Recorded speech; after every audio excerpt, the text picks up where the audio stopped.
నమస్తే. మన గాంధీగిరి వార్తలకు స్వాగతం. రామగుండం పారిశ్రామిక ప్రాంత రౌండప్. ఈరోజు గాంధీగిరి అందిస్తున్న ప్రత్యేక వార్తలు చదువుతున్నది దయానంద్ గాంధీ. వార్తల్లోని ముఖ్యాంశాలు: ఇండ్లు లేని పారిశుద్ధ్య కార్మికులకు స్థలం, జీతాలు ఇవ్వకపోతే ఆర్ఎఫ్సిఎల్లో సమ్మె, ఆటోవాలాలకు అండ, సమాజం కోసం పోరాటం. వివరాలు. ఈ రోజు గాంధీగిరి వార్తలను సమర్పిస్తున్నది శ్రీకాంత్ కంటి దవాఖానా. కోల్బెల్ కు కంటిపాప, అన్ని వర్గాలకు వెలుగు కిరణం. డాక్టర్ శ్రీకాంత్ సారథ్యంలో వైద్య సేవల్లో శ్రీకాంత్ కంటి దవాఖానా. ఏప్రిల్ 15 నుండి ప్రతి గురువారం ఉచిత వైద్య నేత్ర శిబిరం. కంటి పొరకు ఆపరేషన్ 5,000 రూపాయలకే చేయబడును. లక్కం భిక్షపతి కార్యనిర్వహణలో శ్రీకాంత్ కంటి దవాఖానా, Lakshminagar, Godavarikhani. Phone number 8074911632.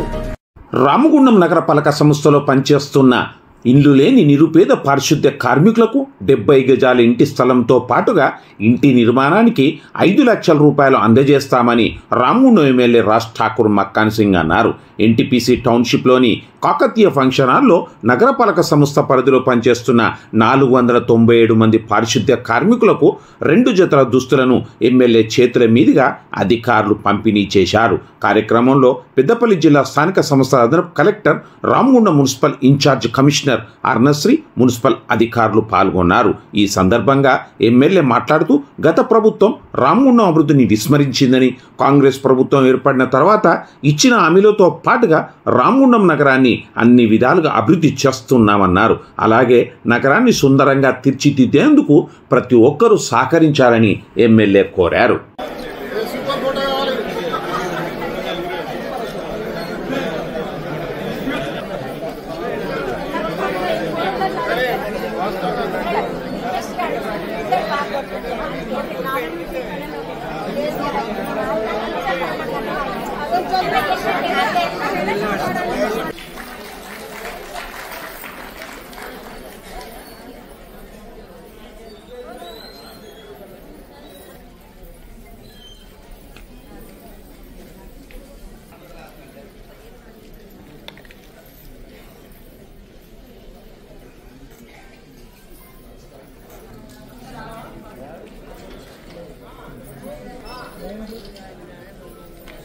Sanitation సిబ్బంది అందరితో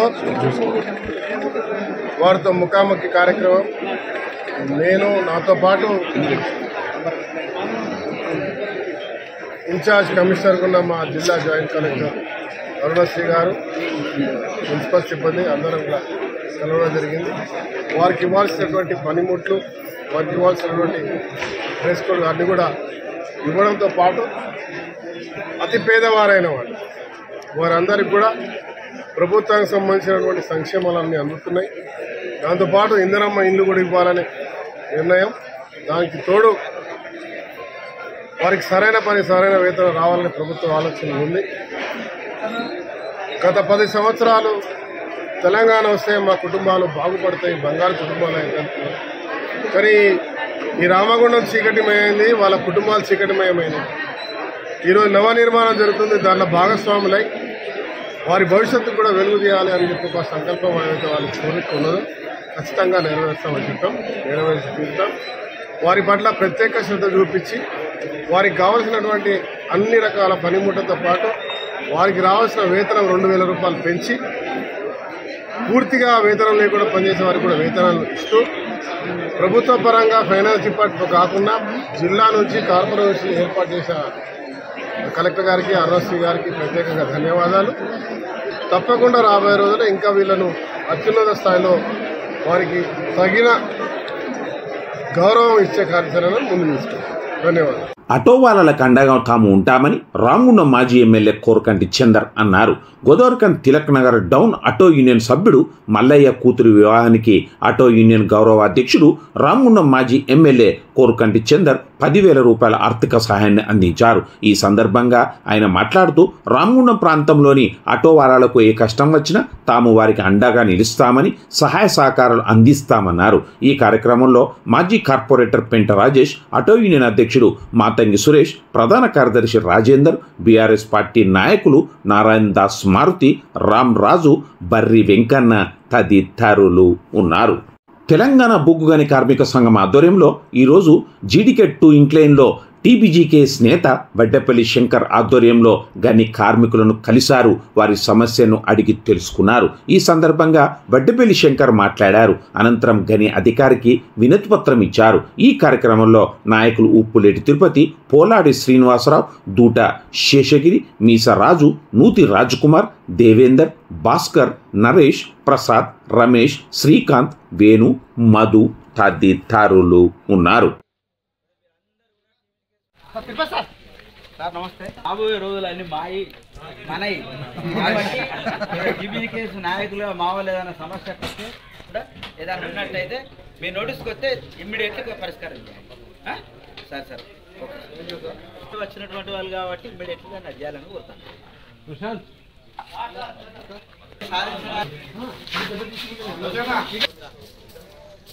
మెమోరాండం ఇస్తున్న ప్రైవేటీకరణకు వ్యతిరేకంగా కార్మికులకు సంబంధించిన సమస్యలన్నిటి మీద చిన్న ట్రైనింగ్ మీరందరూ కూడా టీబీ కేసును కొద్దిగా ఆదరించండి.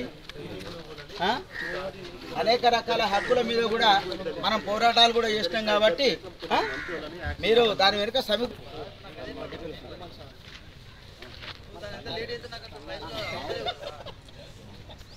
మా నాయకులు వస్తారు మంచిగా చూడాలని ఉన్నట్టయితే మీ దృష్టికి తీసుకొస్తే సహకరించండి. ఓకే మీ పర్మిషన్ తీసుకోవాలి.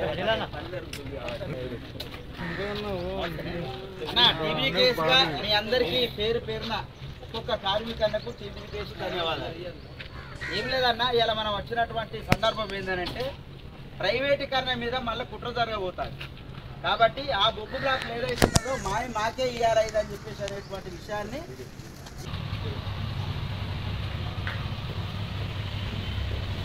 తెలంగాణ బొగ్గు గని కార్మిక సంఘం ఆధ్వర్యంలో సింగరేణి వ్యాప్తంగా అన్ని బావులు డిపార్ట్ల మీద వినతి పత్రాలు ఇవ్వడం జరుగుతుంది. దానికి సంబంధించినటువంటి ఉద్దేశం ఏంది అని అంటే మరొకసారి ప్రైవేటీకరణ అంశంపై కుట్ర జరగబోతూ ఉన్నది. ఇలా కాంగ్రెస్ సర్కారు కావచ్చు లేదా సింగరేణిలో గెలిచినటువంటి గుర్తింపు సంఘం కావచ్చు లేదా దానికి సంబంధించి ఏఐటీసీ ఐఎన్టీసీలు అంతా కూడా దాన్ని ఆపకుండా మరొకసారి కుట్ర జరిగేటువంటి ఆలోచన ఉన్నది. దానితోని ఇలా కార్మిక వర్గం అంతా కూడా దూరము అంటే ఉద్యోగాలు రాకుండా ఇలా సింగరేణికి దూరం అయ్యేటువంటి పరిస్థితి ఉన్నది. అందుకనే టీబీజీ కేసుగా మరొకసారి గుర్తు చేస్తూ ఉన్నాం. తెలంగాణలో ఏదైతే ఈ బొగ్గు బ్లాక్లకు సంబంధించి బయట కానీ ఇక్కడ కానీ ఉన్నటువంటి అన్నీ కూడా మనకే కేటాయించాలా ఇదని చెప్పేసి అని గతంలో తీసుకున్నటువంటి విధానానికి ఇవ్వాలా ఇదని చెప్పేసి అని మన బొగ్గు బ్లాకులు మనకే ఇవ్వాలా ఇదని చెప్పేసి అని ప్రైవేట్న జరగకుండా కుట్రను అడ్డుకునేటువంటి దానిలో భాగంగానే మనము ఇవాళ తెలంగాణ బొగ్గు గని కార్మిక సంఘం ఆధ్వర్యంలో అనేక రకాల పోరాటాలు నిర్వహిస్తూ ఉన్నాం. రెండో అంశం ఏంటంటే కార్మికులకు సంబంధించినటువంటి అనారోగ్యాన్ని బారిన పడుతున్నటువంటి దానిలో భాగంగా ఇలా రెఫరల్స్కు పోతే ఇబ్బంది జరుగుతూ ఉన్నది.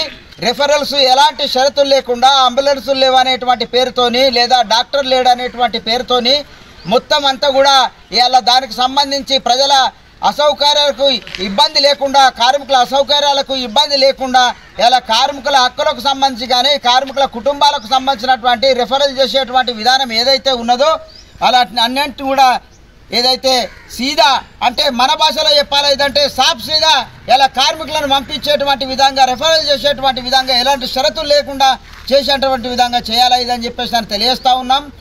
మార్కిస్టు మావో ఉపాధ్యాయుడు కామ్రేడ్ లెనిన్ పోరాట స్ఫూర్తితో సమాజ స్థాపనకై పోరాడదామని పలువురు పిలుపునిచ్చారు. సిపిఎంఎల్ 55వ ఆవిర్భావ దినోత్సవం మార్కిస్టు మహోపాధ్యాయుడు రష్యా విప్లవ నేత శ్రామిక వర్గ వీరపుత్రుడు కామ్రేడ్ లెనిన్ 155వ జయంతిని ఈరోజు గోదావరిఖని ఐఎఫ్టి కార్యాలయంలో సంఘ శ్రేణులు ఘనంగా నిర్వహించారు. ఈ సందర్భంగా సిపిఎంఎల్ న్యూ డెమోక్రసీ జిల్లా సహాయ కార్యదర్శి ఈ నరేష్ పార్టీ జెండాను ఎగురవేశారు. ఈ అనంతరం జరిగిన సభలో ఐఎఫ్టి రాష్ట్ర అధ్యక్షుడు ఐ కృష్ణ మాట్లాడారు. ఈ కార్యక్రమంలో నాయకులు బి అశోక్, చిల్క శంకర్, ఐ రాజేశం, కొల్లూరి మల్లేష్, పైడిపల్లి రమేష్, కొండ్ర మొగిలి, ఎండ్ల రవికుమార్, సమ్మెట తిరుపతి, పెరుక వెంకటస్వామి, రవి రమేష్ తదితరులు ఉన్నారు. అవే అభ్యుదయ భావాలు కామ్రేడ్ లెనిన్ కూడా అప్పడం జరిగింది.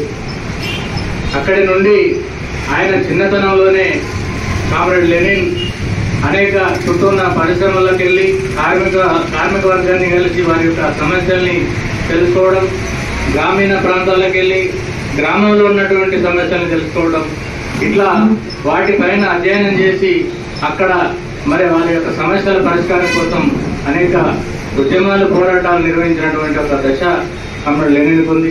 అదేవిధంగా రష్యాలో విప్లవాన్ని తీసుకురావడానికి ఒక మార్గాన్ని ఎంచుకొని ఆ లక్ష్యంతో ముందుకు వెళ్ళినటువంటి కామ్రేడ్ లెనిన్, అదే స్ఫూర్తితోటి ఈ దేశంలో మనం ఏదైతే కేంద్రంలో నరేంద్ర మోడీ ప్రభుత్వం అనుసరిస్తున్నటువంటి కార్మిక వ్యతిరేక విధానాలు ఉన్నాయో, ఇవాళ దేశవ్యాప్తంగా మొత్తం కార్మిక సంఘాలన్నీ ఒకటై ఇవాళ మే నెలలో 20 తారీఖు నాడు సమ్మెను పిలుపునివ్వడం అనేది జరిగింది. ఆ సమ్మె ఈ యొక్క పోరాట స్ఫూర్తితోటి సమ్మెను మనం విజయవంతం చేయాల్సిన అవసరం ఎంతైనా ఉంటుంది. కాబట్టి అదే విధంగా మనకు మేడే కార్యక్రమం కూడా వచ్చింది. ఈ మేడే ఫస్ట్ నాడు కూడా మనం అన్ని ప్రాంతాల్లో అన్ని సెంటర్లలో మేడే జెండాలను ఎగరవేసుకొని మేడే కార్యక్రమాన్ని కూడా జయప్రదం చేయాల్సిన అవసరం ఉంది.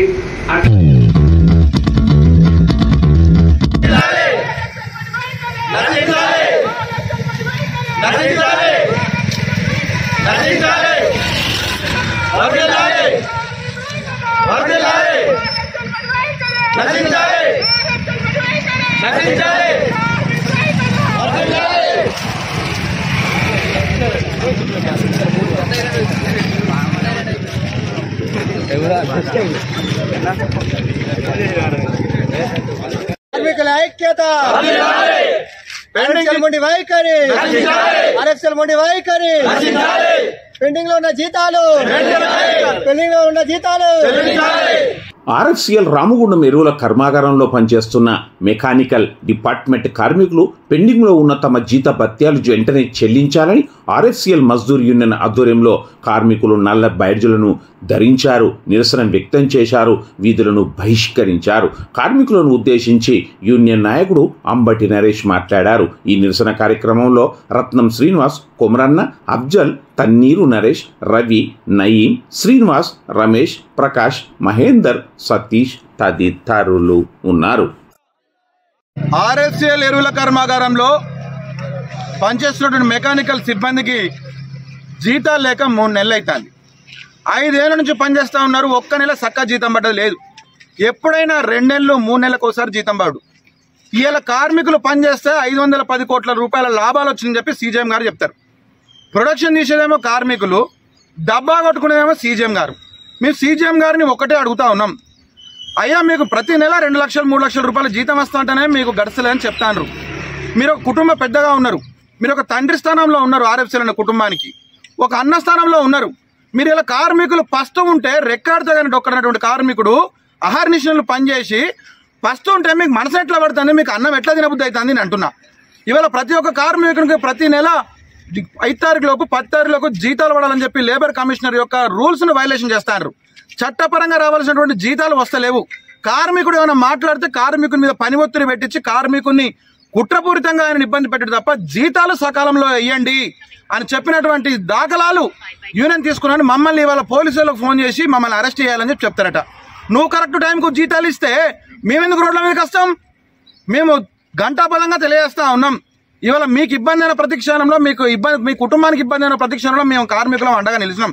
కానీ కార్మికులను ఎర్ర టెండలా ఇవాళ మీరు నిలబెట్టి మీ యొక్క రాక్షసానందాన్ని శునకానందాన్ని పొందడం తప్ప ఏం లేదు.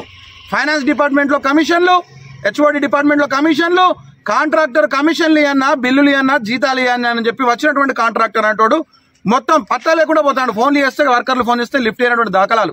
ఆర్ఎఫ్సిఎల్ యాజమాన్యానికి మేము ముక్కుసూటిగా చెప్తా ఉన్నాం, ఇవాళ కనుక జీతాలు పడకపోతే రేపు ఎల్లుండి 2 రోజులు మొత్తం ప్లాంట్ అందరినీ, అన్ని డిపార్ట్మెంట్లో పనిచేసేటువంటి కార్మికులందరినీ కూడా మేము సంఘటితం చేసి కూర్చోబెట్టించి ధర్నా చేస్తాము, స్ట్రైక్ కూడా అవుతుందని చెప్పి ఆర్ఎఫ్సిఎల్ యాజమాన్యానికి హెచ్చరిస్తా ఉన్నాం. మెకానికల్ సెక్షన్లో ఉన్నటువంటి వాళ్లకు ముఖ్యంగా ప్రతి నెల 10 తారీఖు లోపు జీతాలు పడాలి. వాళ్ళకి బోనస్ 3 నెలలకు పడుతుందట. ప్రతి నెల బోనస్ 8.33% బోనస్ అనేది ప్రతి నెల ఇవ్వాలి, ఇస్తలేరు. తర్వాత అలవెన్సులు, ఇన్సెంటివ్లు ఏమీ లేవు. ఎటువంటి కనీసం మంచిలు దాపించినటువంటి సందర్భం కూడా లేదు. ఈ నుంచి ఆడి దాకా నడుచుకుంటూ పోవాలి కార్మికుడు. ఎర్రటెండల 2 కిలోమీటర్లు. బండ్లు పోతే ఏమవుతుంది? ఇంత అన్టచబిలిటీ ఎందుకు, ఇంత డిస్క్రిమినేషన్ ఎందుకు? ఆర్ఎఫ్సీఎల్ యాజమాన్యము వెనుకట ఎక్కడో చూసినా మనం బ్రిటిషర్లు వచ్చి పాలిస్తే జైలలో పెట్టిరని. ఇలా బ్రిటిషర్ల పాలన కొనసాగుతుంది ఆర్ఎఫ్సీఎల్లో. అధికారులు బ్రిటిష్ నియంత్రణలా వ్యవహరిస్తూ ఉన్నారు. వాళ్ళ కనీసం మనసు లేదు, కనీసం మానవత్వం లేదు. వెంటనే సీజీఎం గారు మీకు చేత కాకపోతే దిగిపోండి, మీకు చేత కాకపోతే దిగిపోండి. షట్ డౌన్ పెడదామని ఆలోచన కాదు, మీరు దిగిపోయి మంచి సమర్థవంతమైనటువంటి జీవనం పెట్టి సకాలంలో జీతాలు ఇప్పించే విధంగా చేయండి. మీ ఆస్తులు అడుగుతలేం, మీ అంతస్తులు అడుగుతాం, మీ అత్తారి కట్నంలోకి వెళ్ళి మాకు 5 పైసల రూపాయలు అడుగుతలేం. కష్టపడ్డటువంటి పైసలు, చెమటోడ్చి ఎర్ర టెండకు మాడిపోయినటువంటి కష్టపడ్డటువంటి పైసలు జీతం టైంలో ఇన్ టైంలో అడుగుతున్నాము. ఇవాళ కలెక్టర్ గారు కూడా చెప్తా ఉన్నాము. కలెక్టర్ గారికి పోయి కంప్లైంట్ చేస్తా ఉన్నారు సీజీఎం, అంబటి అరెస్ట్ మీద అది పెట్టండి ఇది పెట్టండి అని చెప్పి. సిపిఆర్ కూడా మేము మెరిసి అప్పీల్ చేస్తా ఉన్నాము. ఇన్ టైంలో జీతాలు వేయండి. పని చేస్తేనే యూరియా వస్తుంది, కార్మికుడు పని చేస్తే. పని చేయకపోతే రాష్ట్ర ప్రభుత్వం పడిపోతుంది. యూరియా లేకపోతే, యూరియా క్రైసిస్ అయితే, కార్మికుడికి ఇట్లా స్ట్రైక్ కూర్చుంటే, యూరియా సకాలంలో అందించకపోతే రైతులకు తీవ్ర వ్యతిరేకం వచ్చి ప్రభుత్వాలు పడిపోతాయి. మీ సిపి గారు కూడా చెప్తాను, 4 పోలీసులకు 4 కోటర్లు ఇవ్వన్నారండి. పోలీస్ డిపార్ట్మెంట్ ఎర్రటెండకు పనిచేసేటువంటి ఎస్ఐలకు, సిఐలకు, కానిస్టేబుల్లకు మంచి సవలతు ఉంటుంది కదా, 4 కోటర్లు ఇవ్వమంటుంది ఆర్ఎఫ్సీఎల్ మేనేజ్మెంట్. మీకు కోటర్ ఇవ్వలేదు. మాకు పంచాయతీ పెడతాను, తెల్లర్లేసి మా మీద కంప్లైంట్ చేస్తాను. మీకు పంచాయతీ సకాలంలో జీతంలో ఇస్తే మేమెందుకు రోడ్డు మీదకి వస్తాం సార్? కాబట్టి గరీబుల పక్షాన, రెక్కాడితే కానీ డొక్కనటువంటి కార్మికుల పక్షాన మీ అందరినీ కూడా మేము 2 చేతులు నమస్కరించి మేము జోడిస్తా. కలెక్టర్ గారిని, సిపి గారిని, ఉన్నత స్థాయిమైన యాజమాన్యాన్ని సకాలంలో వీళ్ళకు జీతాలు ఇప్పించే విధంగా మీరు అందరూ కృషి చేయాలని చెప్పి, మరియు ఆర్ఎఫ్సీఎల్ యాజమాన్యాన్ని కూడా డిమాండ్ చేస్తాను. ఇలా జీతాలు అడగకపోతే రేపు ఎల్లుండి కంపెనీని బరాబర్ ధర్నా చేసి కూర్చుంటాం, స్ట్రైక్ పిలిపిస్తామని చెప్పి ఆర్ఎఫ్సీఎల్ మజ్దూర్ యూనియన్ తరపున ఆర్ఎఫ్సీఎల్ యాజమాన్యాన్ని హెచ్చరిస్తున్నాం, డిమాండ్ చేస్తా ఉన్నాం. ఇంతటితో గాంధీగిరి వార్తలు సమాప్తం. నమస్కారం.